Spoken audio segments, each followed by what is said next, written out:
안녕하세요. 정교수의 스토리 종교개혁 시간입니다. 종교개혁자 루터에게 중요한 4대 논쟁이 있습니다.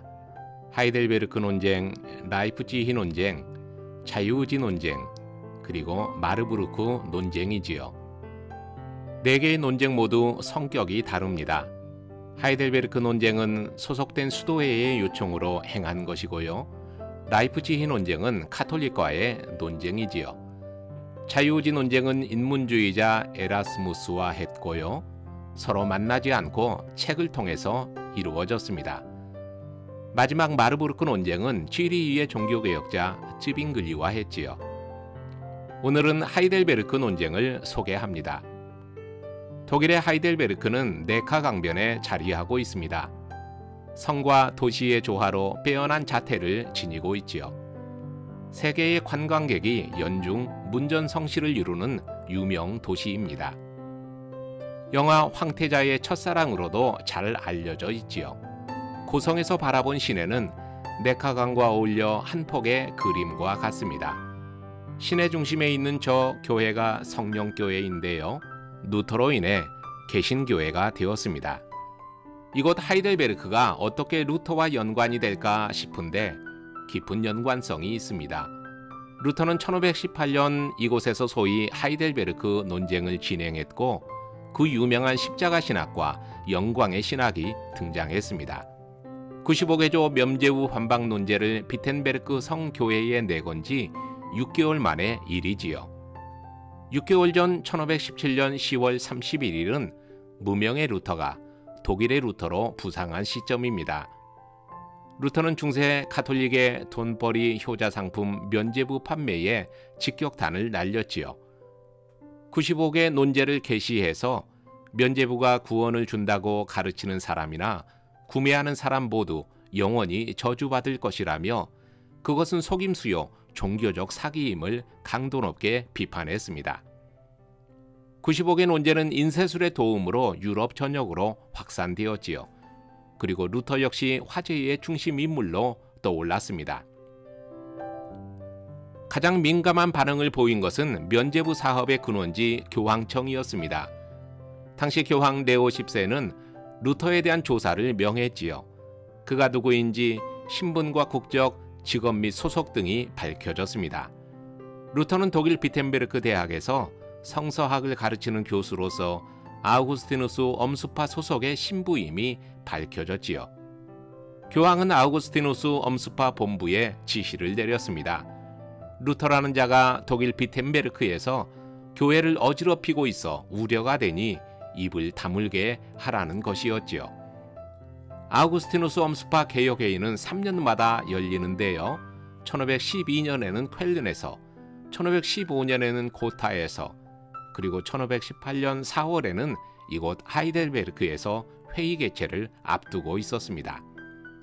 루터는 이곳에 초청되었고 자신의 행동과 신학에 대해서 방어할 기회를 갖게 된 것이지요. 이것을 하이델베르크 논쟁이라고 부르고 있습니다. 루터는 논쟁을 위해서 40개의 논제를 준비했습니다. 하이델베르크 논제는 바이마르 루터 전집 제1권에 수록되어 있는데요. 바로 이 책입니다. 1에서 28까지는 신학적 내용을 다루고 있고 29에서 40까지 12개조는 철학적 내용을 다루고 있습니다. 28개의 신학적 논제 속에는 행위에 대한 신학적 판단, 자유의지에 대한 정의, 그리고 십자가 신학과 영광의 신학에 대한 루터의 정의가 담겨 있습니다. 루터는 논제 3에서 인간의 행위는 아무리 그 업적이 눈부시다 해도 죽음의 죄를 초래할 뿐이다 라고 말하며 행위, 즉 공로와 공적을 구원의 조건으로 삼는 중세교회를 비판합니다. 논제 25는 논제 3과 연계해 이해할 수 있습니다. 많이 행하는 사람이 의로운 것이 아니라 비록 업적은 없어도 그리스도를 굳게 믿는 사람이 의롭다고 말합니다. 루터에게 업적이란 믿음에서 나올 때에만 선한 것이 되는 것이죠. 논제 13은 자유의지 문제에 대한 루터의 정의입니다. 그는 자유의지란 원죄 이후에 단지 공허한 이름에 불과하며 은총을 얻고자 할 수 있다고 생각하는 것을 행하는 한 죽음의 죄를 범할 뿐이다 라고 말합니다. 후에 자유의지 문제로 에라스무스와 논쟁을 할 때에도 루터의 이 입장은 변함이 없었습니다. 에라스무스의 자유의지 예찬을 루터는 준비된 신학으로 방어할 수 있었지요. 십자가 신학과 영광의 신학에 대한 정의는 논제 19부터 21에 들어 있습니다. 십자가 신학과 영광의 신학은 우리가 어떻게 하나님을 알 수 있는가 하는 인식론의 범주에서 등장한 개념입니다. 이 두 개념은 서로 대립되지요. 결론적으로 말하면 루터가 보기에 중세 가톨릭 신학은 영광의 신학입니다. 루터에 의하면 영광의 신학은 가시적인 것을 통해서 하나님을 알 수 있다고 말합니다. 즉 화려한 예전, 웅장한 건물, 찬란한 예술 등 눈에 보이는 이용과 웅장함이 곧 하나님을 아는 통로라고 생각했던 것이지요. 중세교회는 그래서 화려함과 웅장함을 추구했는데요.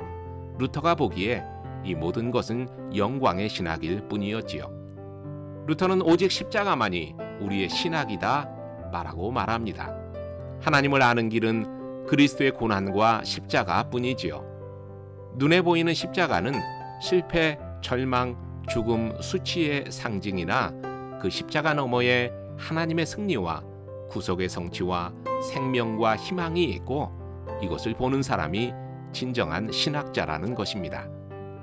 루터의 하이델베르그 논제는 구원사의 문제에서 십자가를 신학의 중심에 서게 했습니다. 면죄부권으로 유발된 루터의 신학적 주장은 중세 신학의 본질에 근본적인 문제를 제기했고요.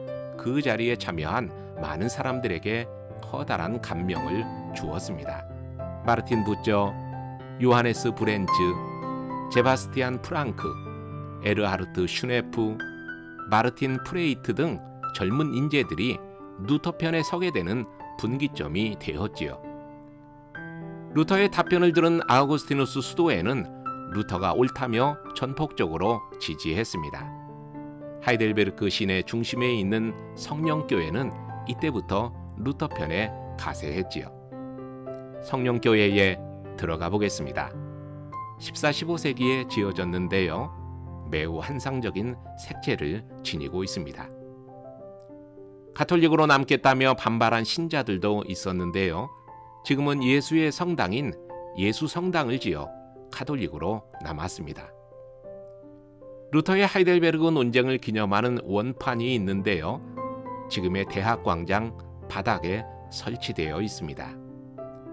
하이델베르그 논쟁은 루터가 비텐베르크라는 작은 지역적 인물이 아닌 독일 전체의 인물로 부각되는 계기를 만들어 주었습니다. 십자가 신학은 이후 프로테스탄트 신학의 근간이 되었지요. 이르겐 몰트만의 십자가에 달리신 하나님과 희망의 신학 등은 모두 루터의 십자가 신학이 수원지입니다. 루터의 십자가 신학은 오늘의 교회와 신학의 현주소를 자성케 하는 거울입니다.